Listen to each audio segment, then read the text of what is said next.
بسم اللہ الرحمن الرحیم۔ السلام علیکم ورحمۃ اللہ وبرکاتہ۔ جی dear students, I hope that you will be fine.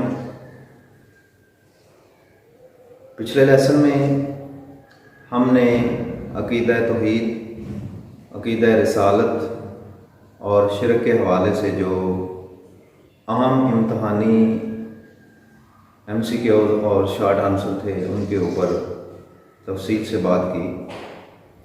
تو فرسٹ چیپٹر کے دوسرے حصے کا آج انشاءاللہ ہم ملائکہ، آسمانی کتابیں اور یوم آخرت یعنی آخرت پر ایمان، ان تین موضوعات کے اوپر انشاءاللہ آج تفصیل سے بات کرتے ہیں، جو انتہائی اہم اور امتحانی MCQ اور شارٹ آنسر ہیں، ان کے اوپر بات کرتے ہیں۔ تو چلو ڈیئر اسٹوڈنٹس، اپنے لیسن کی طرف چلتے ہیں۔ کچھ سوالات جو تھے وہ عقیدہ رسالت میں مزید ایڈ کرتے ہیں، یعنی یہ سوال بہت اہم ہے، اسرائیل کس پیغمبر کا لقب ہے؟ تو اسرائیل حضرت یعقوب علیہ السلام کا لقب ہے، اور حضرت یعقوب علیہ السلام کی اولاد سے آگے بہت سارے پیغمبر آئے، اور اسی لیے حضرت یعقوب علیہ السلام کی قوم کو قوم بنی اسرائیل بھی کہا جاتا ہے۔ اسرائیل کا معنی ہوتا ہے اللہ کا بندہ، عربی میں اس کو عبداللہ کہتے ہیں۔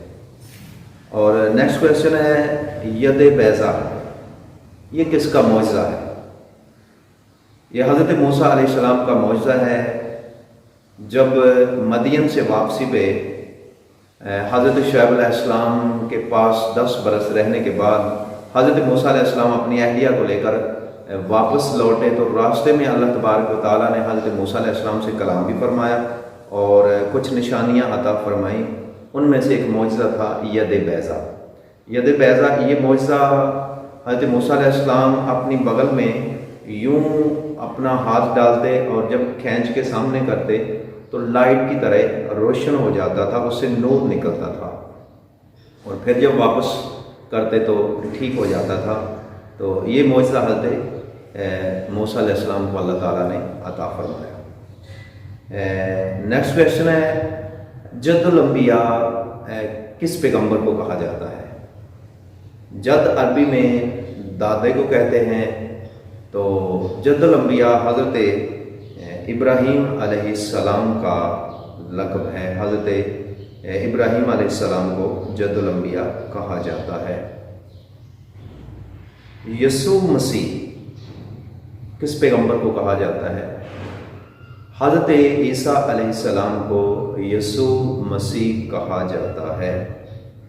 ڈیئر اسٹوڈنٹس، نیکسٹ کویشچن ہے صاحب الحوت کس پیغمبر کو کہا جاتا ہے؟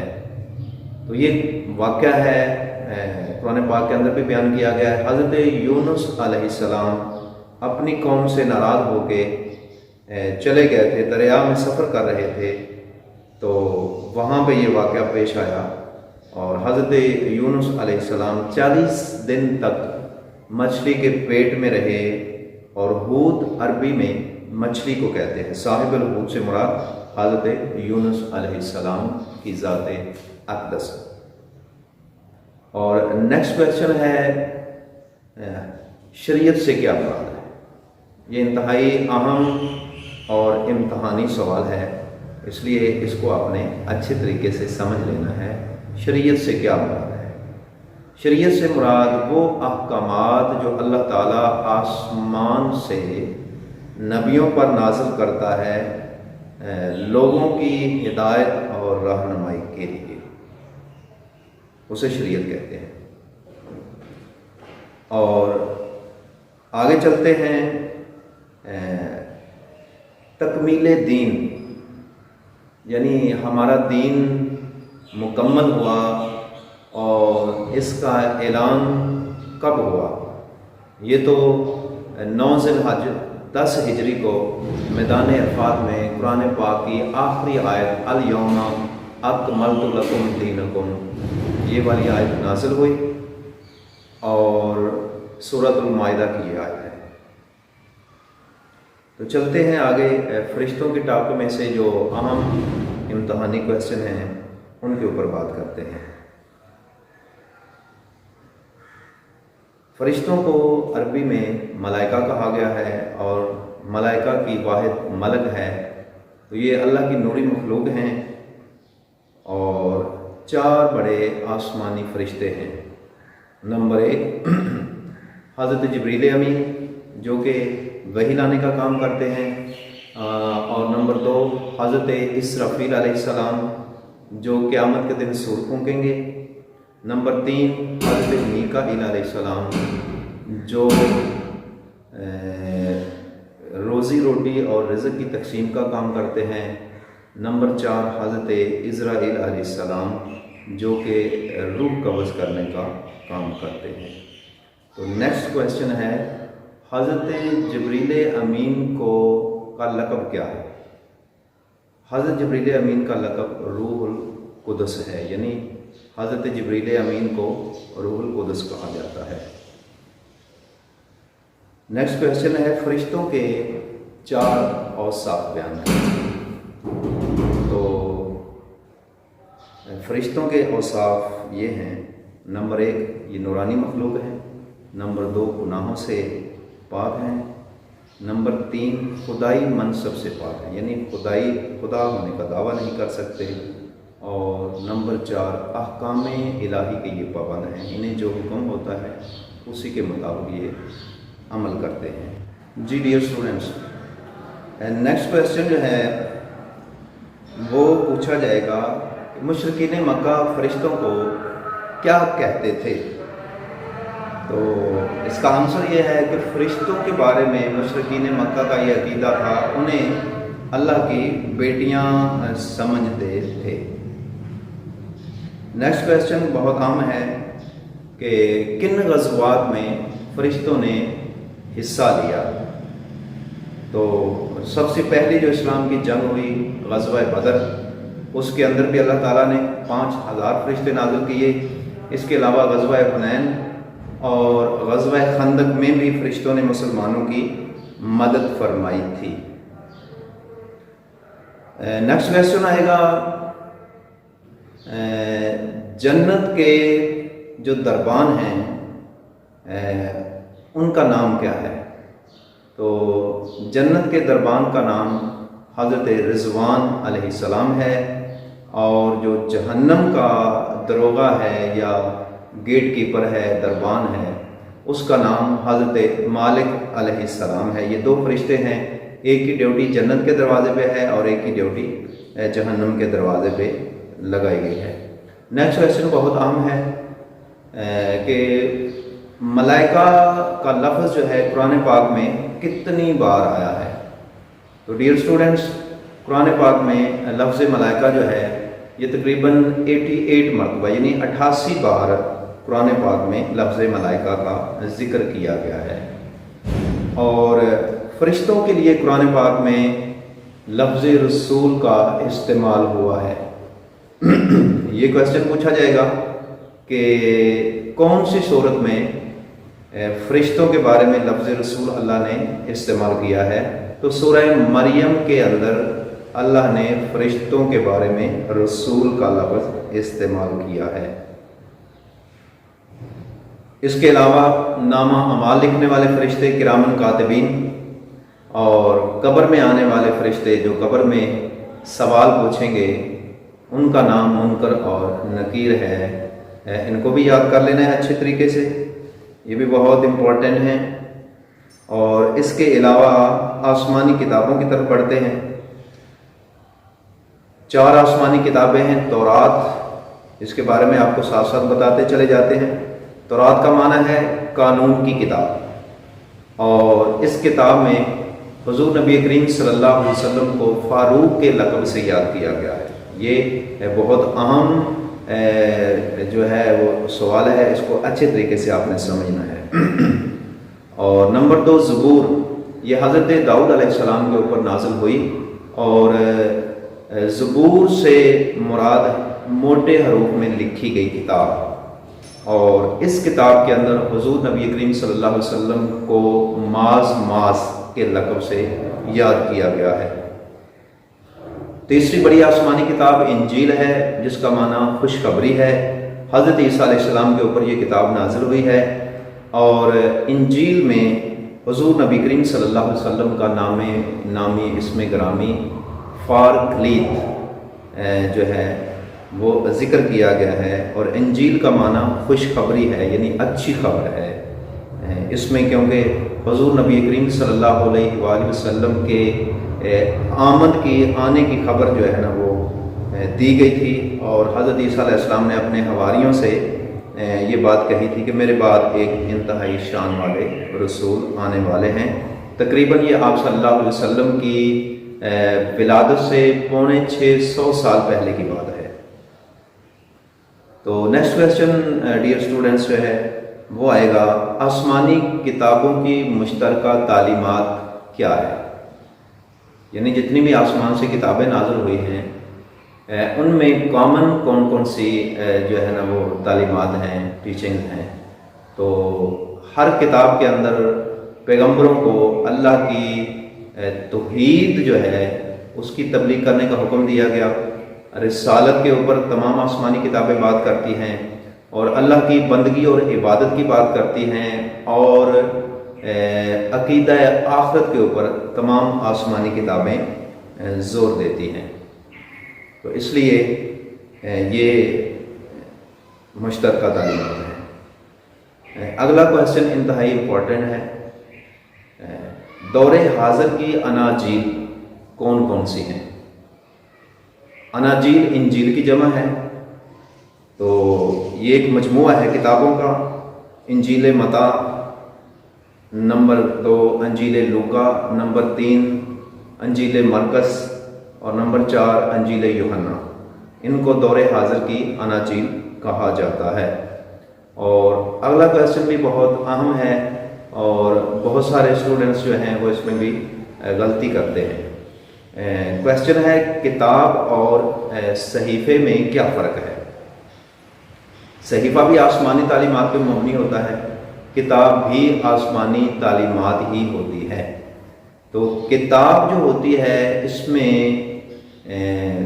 تفصیل سے احکام بیان کیے گئے ہوتے ہیں، یعنی جامع تعلیمات کا جو مجموعہ ہوتا ہے اسے کتاب کہتے ہیں، اور چند ابواب یا چند تعلیمات کے اوپر مبنی جو مجموعہ ہوتا ہے اس کو صحیفہ کہتے ہیں۔ حضرت آدم علیہ السلام کے اوپر بھی صحیفے نازل ہوئے، کچھ صحیفے حضرت نوح علیہ السلام کے اوپر نازل ہوئے، حضرت ابراہیم علیہ السلام کے اوپر بھی صحیفے نازل ہوئے، حضرت موسیٰ علیہ السلام کے اوپر بھی صحیفے نازل ہوئے، اور 7 کتاب تورات بھی نازل ہوئی۔ یوں بہت سارے پیغمبروں کے اوپر صحائف بھی نازل ہوئے ہیں۔ اگلا کویسچن بھی انتہائی اہم کویسچن ہے، لہذا اس کو بھی آپ غور سے سمجھ لیں۔ وحی مطلوع اور غیر مطلوع سے کیا مراد ہے؟ یعنی وحی مطلوع کیا ہوتی ہے اور وحی غیر مطلوع کیا ہوتی ہے؟ تو مطلوع مفعول کا صیغہ ہے جس کا عربی میں معنی مراد لیا جاتا ہے جس کی تلاوت کی جائے۔ تو یقیناً تلاوت قرآن پاک کی ہوتی ہے، تو وہی مطلوع سے مراد قرآن پاک ہے، اور وہی غیر مطلوع جس کی تلاوت نہیں ہوتی وہ احادیث نبویہ صلی اللہ علیہ وسلم ہیں، تو اس سے مراد احادیث کی کتابیں ہیں۔ اگلا کویسچن جو ہے نا وہ ہم دیکھتے ہیں آخرت میں سے، یعنی عقیدہ آخرت میں سے ہم جو اہم MCQ یا شارٹ آنسر بن سکتے ہیں اس کے اوپر بات کر لیتے ہیں۔ سب سے پہلے انتہائی اہم کویسچن ہے، پوچھا جاتا ہے قیامت کب آئے گی، کس دن آئے گی، اور قیامت کا دن کتنا لمبا ہوگا؟ تو ڈیئر اسٹوڈنٹس، قیامت جو ہے یہ جمعے کے دن آئے گی، اور یہ 10 محرم الحرام کا دن ہوگا، اور قیامت کا دن 50,000 سال لمبا ہوگا۔ ایک دن کی جو ड्यूरेशन होगी, दौरानिया होगा, वो 50,000 साल का होगा। लेकिन हुजूर नबी करीम सल्लल्लाहु अलैहि वसल्लम ने फरमाया इतना बड़ा दिन बंदा मोमिन के लिए इतनी जल्दी गुजर जाएगा जितनी देर में कोई बंदा 2 रकत नमाज नफल अदा करता है। कितनी देर लगती है? ज़्यादा से ज़्यादा 4-5 मिनट लगते होंगे। तो बंदा मोमिन के लिए उस दिन आसानियाँ पैदा कर दी जाएंगी। अगला क्वेश्चन भी इंतहाई इम्पोर्टेंट है, यानी क़यामत के दिन सूर कितनी बार फूंका जाएगा। हज़रत इसराफील अलैहिस्सलाम सूर फूंकेंगे और यूं क़यामत का आगाज़ सूर फूंकने से होगा और सूर का फूंकना ये 2 मरतबा होगा, यानी 2 बार सूर फूंका जाएगा। और इसके अलावा अगला क्वेश्चन भी बड़ा अहम है, यौमिद्दीन। ये सूरह फातिहा के अंदर मालिक यौमिद्दीन एक आयत है। तो यौमिद्दीन से क्या मुराद है? इंसाफ का दिन, यानी क़यामत का दिन, हिसाब व किताब का दिन, रोज़े हशर, यानी जिस दिन तमाम लोगों को इकट्ठा किया जाएगा हिसाब किताब के लिए, जज़ा और सज़ा के लिए और अदल व इंसाफ कायम करने के लिए, उस दिन को यौमुद्दीन कहा जाता है। आगे इंतहाई अहम क्वेश्चन है, मौत से क्या मुराद है? ये जो लोग मरते हैं तो ये मरना क्या है? तो मौत से मुराद दुनिया की ज़िंदगी का ख़ात्मा है। दुनिया में जो बंदा जी रहा है, यहाँ पे हमें 30, 40, 50, 100, 70, 80 जितने भी यहाँ पे साल जीने को अल्लाह ताला अता करता है, वो अरसा गुजारने के बाद जब बंदा इस दुनिया से रुखसत हो जाता है तो उसे मौत कहते हैं। मौत का माना ख़त्म हो जाना नहीं है, बल्कि इंसान इस दुनिया से अगली दुनिया की तरफ रुखसत होता है और उसका ये मामला अभी बाकी होता है, ख़त्म होने वाला नहीं है। डियर स्टूडेंट्स, यकीनन बड़े तहम्मुल से और बड़े गौर से आप इस लेक्चर को सुन रहे होंगे और समझ रहे होंगे। तो इंशाअल्लाह अगर आप इन तमाम क्वेश्चंस को अच्छे तरीके से जो है ना वो लर्न कर लेते हैं तो यकीनन पहले चैप्टर की बड़ी अच्छी तैयारी हो जाएगी। मैं इंशाअल्लाह साथ जो है ना वो वीडियो में स्क्रीन के ऊपर जो इसके मेन पॉइंट्स हैं वो भी मैं स्लाइड की सूरत में दे दूंगा और आप साथ साथ नोट करते जाना। अगला क्वेश्चन है, बरज़ख से क्या मुराद है? बरज़ख अरबी ज़ुबान का लफ्ज़ है जिसका माना है पर्दा। जैसे बैनहुमा बरज़खुल्ला यबगियान, सूरह रहमान के अंदर एक आयत आती है कि उनके बीच में एक आड़ है, एक पर्दा है, 2 दरिया जो चल रहे हैं वो आपस में मिलते नहीं हैं। तो बरज़ख जो है ये एक पर्दे को कहते हैं, यानी जब बंदा दुनिया से रुखसत होता है तो पर्दे में चला जाता है, कब्र के अंदर चला जाता है और दुनिया की नज़रों से गायब और ओझल हो जाता है। लिहाजा कब्र की ज़िंदगी को आलम बरज़ख कहते हैं। तो डियर स्टूडेंट्स, इसके अलावा शॉर्ट आंसर पूछा जा सकता है कि अक़ीदा आखिरत के इंसानी ज़िंदगी पे क्या असरात मुरतब होते हैं। तो एंड पे जो हेडिंग्स हैं हमारे टेक्स्ट बुक के अंदर वो उसमें से 5 या 6 जो है ना वो आप इसके आंसर में लिखेंगे। ये भी मैं इंशाल्लाह स्क्रीन पे दे दूंगा, वहाँ से भी नोट कर लेना। तो उम्मीद है कि आपने इस लेक्चर को अच्छे तरीके से समझ लिया होगा और आप दोस्त जो है ना वो इसके अंदर अगर आपको कोई कमी महसूस होती है या किसी मज़ीद चीज़ की ज़रूरत है, किसी एडिशन की ज़रूरत है, तो कमेंट में आप मुझे ज़रूर बताना।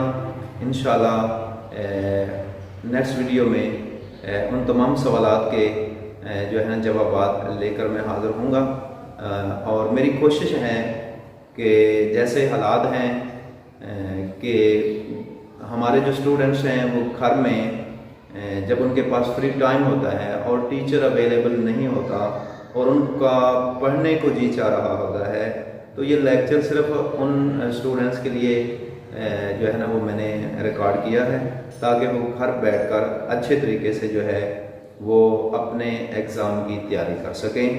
اللہ تعالیٰ ہم سب کا حامی و ناصر ہو۔ انشاءاللہ ملتے ہیں اگلی ویڈیو میں، تب تک کے لیے اللہ حافظ۔ السلام علیکم ورحمۃ اللہ وبرکاتہ۔